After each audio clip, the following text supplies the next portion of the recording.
Live from downtown Detroit, Local 4 News at 6 starts now. Melting snow is normally a relief, but combine that with rain, and it is double trouble. Several Metro Detroit communities dealing with this widespread flooding. Submerged cars, we've got floating trash, people wading through knee-deep water.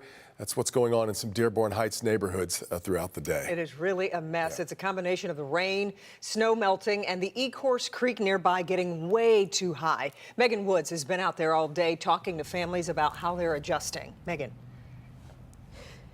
Kimberly, it's interesting because we've been out here for hours, and right now we're on Amherst Street near Beach Daily, and a part of the street we've seen the water dry up. But then there's still the part behind me where you can even see in the dark how much water is still left here. There's still, it's trash day, so you have trash bins in the water, and then the cars are still partially underwater. It's not going anywhere, and the creek is right to the side here, to the left. So you see that this is a problem, but when we talk to neighbors, they're saying this is part of an even bigger problem.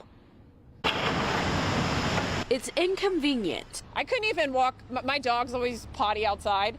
I had to pick them up and take them to grass that had no water. They're talking about losing money. Hopefully it don't get into our houses. We couldn't go to work. And James Monette says it's happening way too often. I called the police department this morning to just warn them to block the roads off. And they said, oh, what, for the regular flooding? And that's his biggest problem. He bought his home in 2014 and says every time Ecorse Creek overflows, it pours into his yard and basement. It's totally frustrating. I don't know what Dearborn Heights City Council or any of the people in Dearborn Heights government are doing about it. It's not acceptable. The mayor says they've worked out a contingency plan with the waste company to pick up trash once the water's gone down, and are passing out flood mitigation kits and have tow trucks on standby.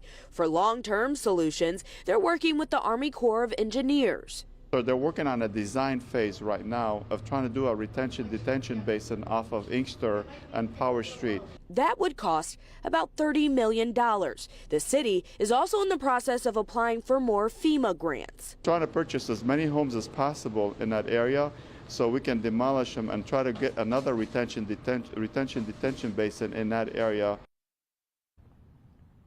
And those flood mitigation kits, those were donated by Red Cross and Wayne County. And the mayor says, Dearborn Heights mayor says he's been in touch with the Wayne County executive all day trying to get resources. They're helping out. So that's great. But you can see, again, what these people are dealing with. And they woke up to this in the morning. And here it is tonight. It's not going anywhere. Hopefully in the morning it'll go down and trash companies can come here and clear this up. Reporting live in Dearborn Heights, I'm Megan Woods, Local 4. In the meantime, just incredibly frustrating as they try to work out a solution. We appreciate you bringing us that report this evening, Megan. Thank you. Well, meantime, a broken water main was the problem over in Northville. Take a look here. The Great Lakes Water Authority says it discovered a break on a 24-inch water transmission pipe on Baseline Road between Novi Street and Oakland Avenue. That happened about 3:30 in the morning. The water was finally shut off 4.5 hours later. Some residents are reporting water getting into their homes. We're waiting for word on further repairs.